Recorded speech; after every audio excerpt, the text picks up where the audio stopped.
तो इस चैप्टर को एक छोटी सी कहानी के द्वारा समझाएंगे। परीक्षा में पूरा आएगा और सिर्फ एक वीडियो से अपना चैप्टर भी कंप्लीट हो जाता है। एक तरफ तो लड़के साल भर तैयारी करते रहते हैं। साल भर का मतलब है 365 दिन।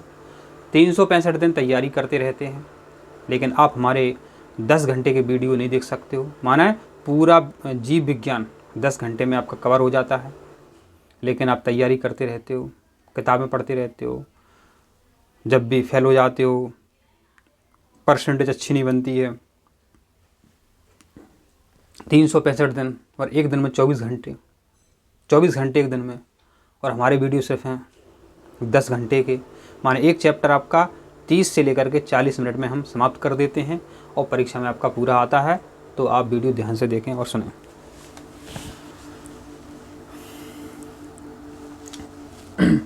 लड़के और लड़कियों में जो किशोरावस्था है मेरे बच्चों, वो 8 वर्ष से शुरू हो जाती है। किशोरावस्था जो है 8 वर्ष से शुरू हो जाती है और ये 18 वर्ष तक किसी किसी में ये चलती है। ठीक है, तो परीक्षा में कभी प्रश्न बन सकता है किशोरावस्था किस उम्र के मध्य होती है, तो 8 से 18, ऐसा परीक्षा में कई बार प्रश्न जो है आपका आया। लड़का लड़की है, लड़की की उम्र है 18 वर्ष और लड़की की उम्र है आपकी 21 वर्ष। तो सरकार के यहाँ ये है कि इस उम्र के शादी कर सकते हैं, माना विवाह कर सकते हैं। चलो इनका विवाह हो गया। विवाह होने के बाद इनकी इच्छा है कि हम कुछ साल बच्चे पैदा ना करें। कुछ साल बच्चे पैदा नहीं करेंगे तो क्या करना पड़ेगा, इनको गर्भ निरोधक गोलियां खानी पड़ेंगी। उनको हम कहते हैं मालाडी और मालायन। मालाडी और मालायन। एक गोली और आती है अच्छी सहेली, जो कि 7 दिन में खाई जाती है। 7 दिन में एक खाई जाती है, 7 दिन में एक खाई जाती है। इसको लखनऊ ने बनाया है। तो ये गोलियां जो है क्या करती हैं, ये गोलियां जो है अंडोत्सर्ग को रोकती हैं। माने अंडा जो है उसको नहीं बनने देती हैं, अंडोत्सर्ग रोकती हैं। परीक्षा में कई बार प्रश्न आया है कि जो आपकी गर्भ निरोधक गोलियां हैं क्या करती हैं, ये अंडोत्सर्ग रोकती हैं। क्या करती हैं, ये अंडोत्सर्ग रोकती हैं। ये आप ध्यान रखें। अब माना कि इन्होंने गोलियां खाई, अब वो उम्र हो चुकी इनकी, माना शादी को बीत गए, कुछ भी मान सकते हो, माना कि 5 वर्ष बाद। अब 5 वर्ष इन्होंने सोची बच्चे हो जाएं, तो चलो बच्चा भी इनके आ गया है। अब क्या है, इनको डॉक्टर के पास जाना चाहिए, डॉक्टर के पास जाना चाहिए। तो डॉक्टर के पास गए तो डॉक्टर ने किया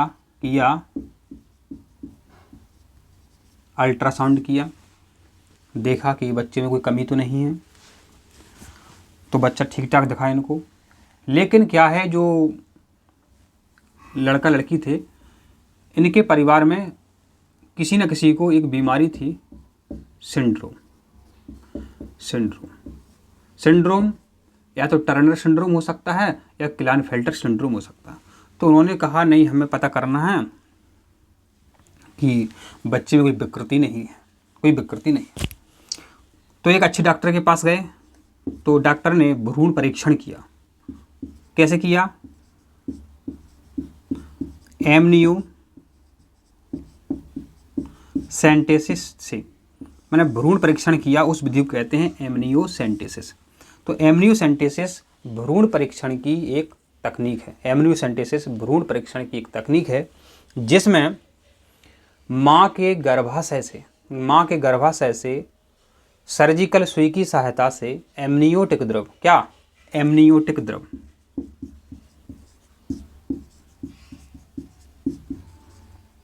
एमनियोटिक द्रव, सर्जिकल सुई की सहायता से माँ के गर्भ से एमनियोटिक द्रव निकाल लिया जाता है और इसका परीक्षण करते हैं।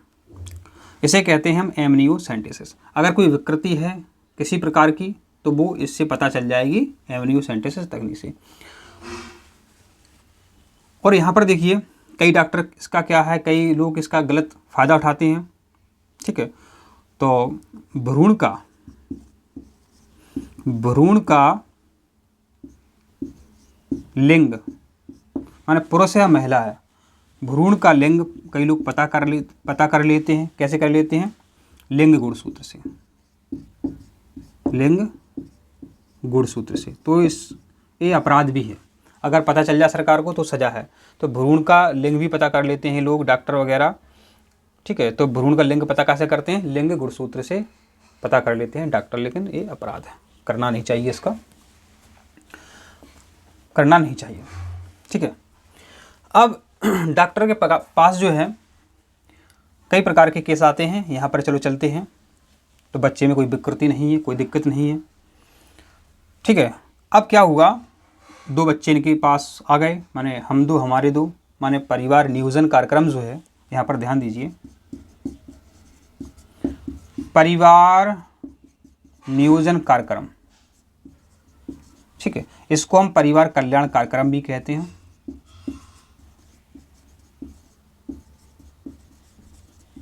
परिवार नियोजन कार्यक्रम को परिवार कल्याण कार्यक्रम भी कहते हैं। तो ये कहता है कि हम दो हमारे दो, ठीक है।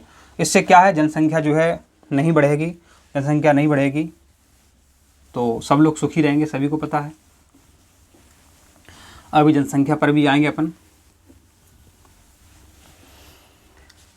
तो इनके क्या है, दो बच्चे हो गए। अब ये बच्चे नहीं चाहते तो क्या क्या कर सकते हैं? ये दोनों में से चाहे तो पुरुष हो चाहे महिला हो, चाहे महिला हो, ये दोनों ही ऑपरेशन करा सकते हैं। अगर पुरुष का ऑपरेशन करना है तो बेसेक्टोमी होगी, बेसेक्टोमी होगी। एक क्या होती है बेसेक्टोमी? बा से अपन याद रख सकते हैं, वृषण की शुक्रवाहिका नलिका को, वृषण की शुक्रवाहिका नलिका को काट कर के बांधना बेसेक्टोमी कहलाता है। यह परिवार नियोजन की एक तकनीक है, ये बेसेक्टोमी हो गया। महिलाओं में लिख सकते हैं, इसको कहते हैं ट्यूबैक्टोमी।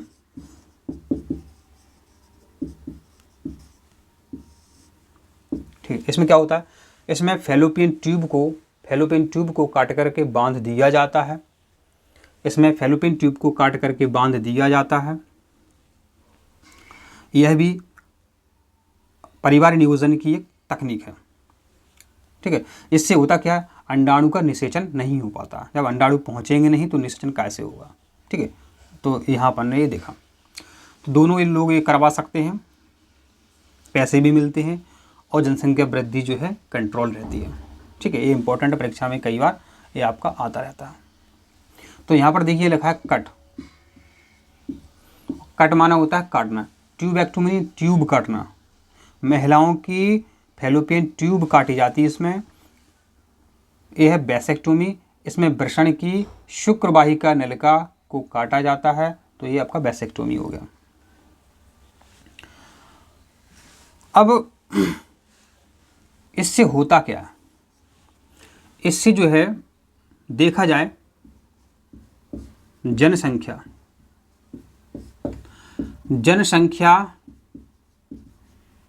नियंत्रित, इससे जनसंख्या नियंत्रित करने का काम किया जाता है। अब जनसंख्या नियंत्रित करना क्यों जरूरी है वो भी अपन जानते हैं। तो देखिए अपने देश में जो जनसंख्या है, अभी जनसंख्या है, चीन के बाद अपने भारत में जनसंख्या ज़्यादा है। चीन के पास तो क्षेत्रफल जो है, क्षेत्रफल ज़्यादा है, इन्हें दिक्कत नहीं है। अपने पास जो क्षेत्रफल है वो कम है। माने कम जगह में अपन सैली लोग रह रहे, एक कम जगह में, एक अधिक जगह में सैली लोग रह रहे। तो अपना जो है मेरे बच्चों, भारत का जनसंख्या घनत्व ज़्यादा है पूरे विश्व में। भारत का जनसंख्या घनत्व ज़्यादा है पूरे विश्व में, ये ध्यान रखना, ठीक है। अब यहाँ पर बात कर लेते हैं अपने कई प्रदेशों की।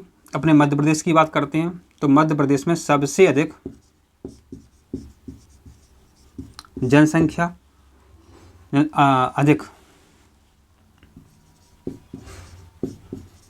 अधिक जनसंख्या वाला जिला, अधिक जनसंख्या वाला जिला अपना कौन है मेरे बच्चों? इंदौर। ध्यान कर लो, कई बार परीक्षा में आता है। अपने मध्य प्रदेश में सबसे अधिक जनसंख्या वाला जिला कौन सा है? आपका इंदौर है। अगर पूरे देश की बात करें, अगर राज्यों पर बात आया, सबसे अधिक जनसंख्या किसकी है, सबसे कम किसकी है?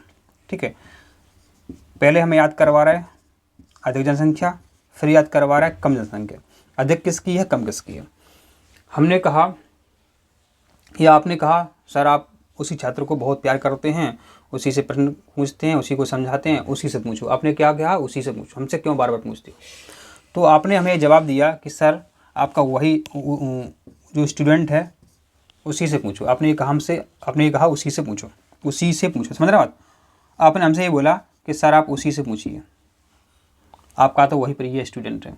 तो देखिए यहाँ पर अपने राज्य की बात करते हैं। अपने भारत में सबसे अधिक जनसंख्या कहाँ की है? उत्तर प्रदेश की है। सी से याद करोगे सिक्किम। तो सबसे कम जनसंख्या सिक्किम की है और सबसे अधिक जनसंख्या उत्तर प्रदेश की है। उसी से अपन को याद रहेगा, ऊ से उत्तर प्रदेश और सी से सिक्किम, ये आपको याद रहेगा।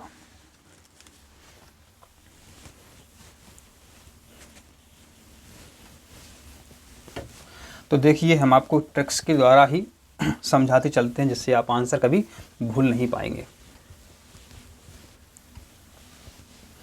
अब प्रश्न आता है कि जैविक इंडेक्स क्या है?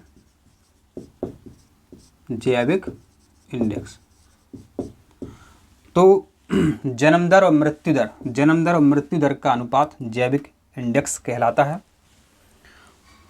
अब एक बताओ, जो जनसंख्या है,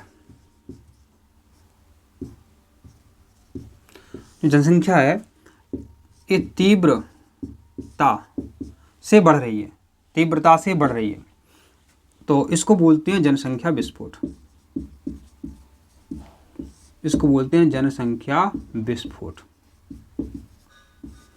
जनसंख्या विस्फोट होने के कई कारण।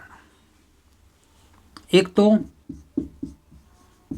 तीव्र जन्म दर हो, माने बच्चे सैले जन्म ले रहे हों। एक कारण और है निम्न मृत्यु दर। निम्न माने कम मृत्यु दर। पुराने ज़माने में क्या है, कई महामारियां फैल जाती थी तो कई गांव के गांव ख़त्म हो जाते थे। आजकल ऐसा नहीं है। तो जनसंख्या विस्फोट किस कारण से हो रहा है? एक तो तीव्र जन्म दर है, माने बहुत बच्चे जन्म ले रहे हैं। दूसरा क्या है कारण? निम्न मृत्यु दर, माने आदमी मर कम रहे हैं और जन्म ज़्यादा ले रहे हैं, इसलिए जनसंख्या विस्फोट हो रहा है, माना तीव्र जनसंख्या बढ़ रही है। तो भोजन की कमी होगी, सीधी सीधी बात है। अगर 1966 में हरित क्रांति नहीं आई होती तो सबको भोजन कैसे मिल पाता? सीधी सी बात है, भोजन नहीं मिल पाता, बहुत समस्या आती, तो भोजन की कमी होगी। तो इस पर कई वैज्ञानिकों ने अध्ययन किया। तो एक वैज्ञानिक थे थॉमस आर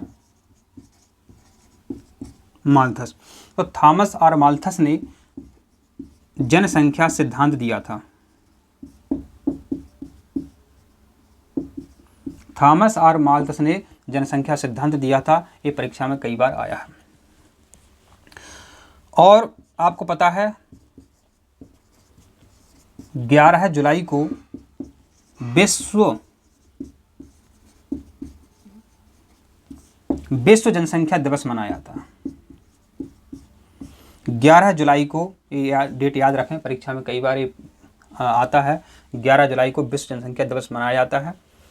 और भारत में जो जनसंख्या बढ़ रही है वो किस परसेंटेज से बढ़ रही है? तो 17.64% की दर से भारत की जनसंख्या जो है बढ़ रही है। ये देखो, आपको यहाँ पर ये ध्यान रखना है, ठीक है। यहाँ आपका एक प्रश्न और बन सकता है, शायद आपको ध्यान नहीं रहा है। क्या नहीं रहा ध्यान?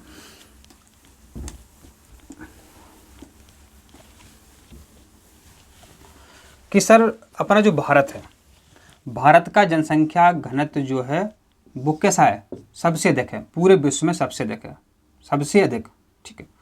तो अपने राज्य की बात कर लें, राज्य में जनसंख्या घनत्व, ठीक है, राज्य में जनसंख्या घनत्व, ठीक है, अधिक और कम, ये भी प्रश्न आता है, अधिक और कम। ध्यान रखना, तो जनसंख्या घनत्व अधिक कहाँ है और कम कहाँ है, ध्यान रखें। तो अधिक जो है जनसंख्या घनत्व मेरे बच्चों कहाँ है, बिहार में है, और कम जनसंख्या घनत्व है अरुणाचल में, अरुणाचल प्रदेश। तो अरुणाचल प्रदेश का सबसे कम जनसंख्या घनत्व है, का ज़्यादा होगा, जिसमें अधिक जनसंख्या रह रही है उसका घनत्व ज़्यादा होगा, उसका घनत्व ज़्यादा होगा।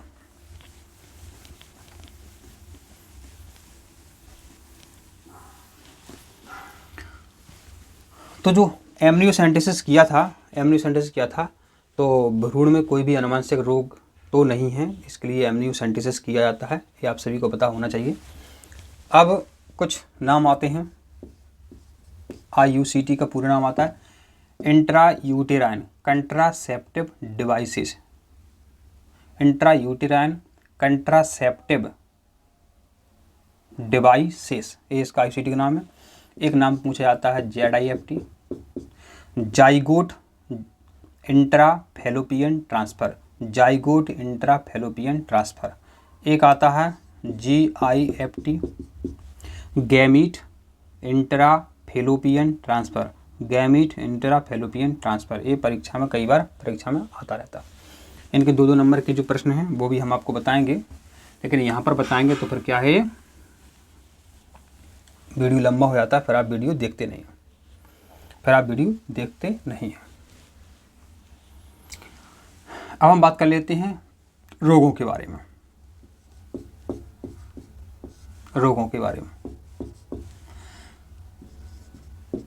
तो सबसे पहले हम बात करेंगे आपसे लैंगिक संचरित रोग। तो लैंगिक संचरित रोग कौन कौन से हैं, और इन्हें बोलते हैं अपन STD, sexual transmitted disease, sexual transmitted disease STD। तो जो आपका एड्स रोग है, ये आपका HIV वायरस से होता है, ह्यूमन इम्यूनो वायरस, इसका पूरा नाम है ह्यूमन इम्यूनो वायरस, ठीक है, ह्यूमन इम्यूनो वायरस से ये आपका होता है। और तो ह्यूमन इम्यूनो वायरस जो है, इसके चारों ओर ग्लाइकोप्रोटीन की परत पाई जाती है, ग्लाइकोप्रोटीन की परत पाई जाती है HIV वायरस के चारों ओर, माने ह्यूमन इम्यूनो वायरस के चारों ओर ये परत पाई जाती है। एक और है जो इम्पोर्टेंट परीक्षा में आता है, वो है गोनोरिया। क्या है? गोनोरिया। गोनोरिया रोग जो है नेसेरिया से होता है। ओके, जो लैंगिक संचरित रोग हैं आपके, जैसे कि एड्स हो गया, गोनोरिया हो गया, एक और ध्यान रखो आप, हेपेटाइटिस बी, हेपेटाइटिस बी। तो ध्यान रखना, जो STD रोग हैं ये 2 प्रकार में इसको बांट देना आप, परीक्षा में कई बार आया है, 2 पूछेंगे तो एक एड्स लिख देना, एक हेपेटाइटिस बी लिख देना, ठीक है। STD, कोई 2 STD रोगों के नाम बताओ, एक एड्स हो जाएगा आपका, एक आपका हेपेटाइटिस बी रोग हो जाएगा। अब किसी को एड्स रोग हो गया है, नहीं हुआ है, किसी को डर लग रहा है कि एड्स तो नहीं है, तो क्या कर सकता है व्यक्ति, वो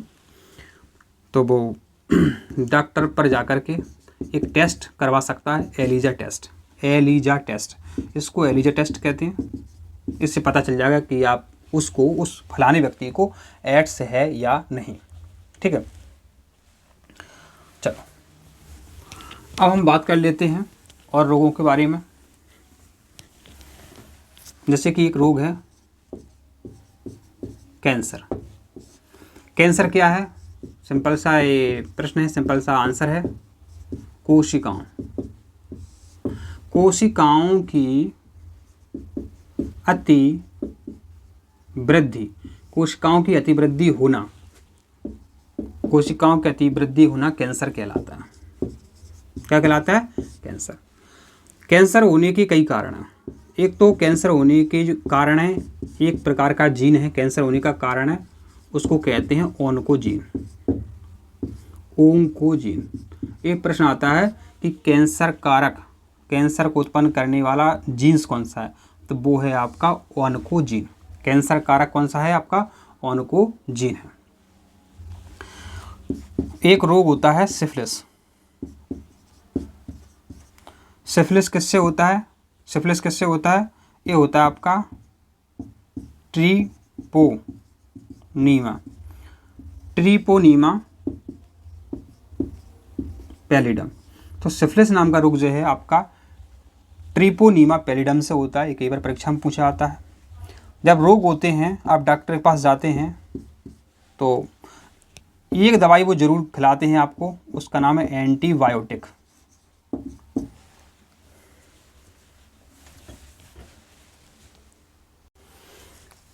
जब आप डॉक्टर के पास जाते हैं तो वो आपको एक दवाई जरूर खिलाते हैं, वो देते ही आजकल के डॉक्टर, वो देते हैं आपको दवाई प्रतिजैविक। प्रतिजैविक माने अंग्रेजी में बोलते हैं इसको एंटीबायोटिक। ठीक है। तो प्रतिजैविक की खोज सबसे पहले किसने की थी? अलेक्जेंडर फ्लेमिंग ने की थी। अलेक्जेंडर फ्लेमिंग ने प्रतिजैविक की खोज किसने की थी? अलेक्जेंडर फ्लेमिंग ने प्रतिजैविक की खोज की थी, एंटीबायोटिक की खोज की थी। एंटीबायोटिक प्रतिजैविक, एंटीबायोटिक प्रतिजैविक की खोज सबसे पहले अलेक्जेंडर फ्लेमिंग ने की थी।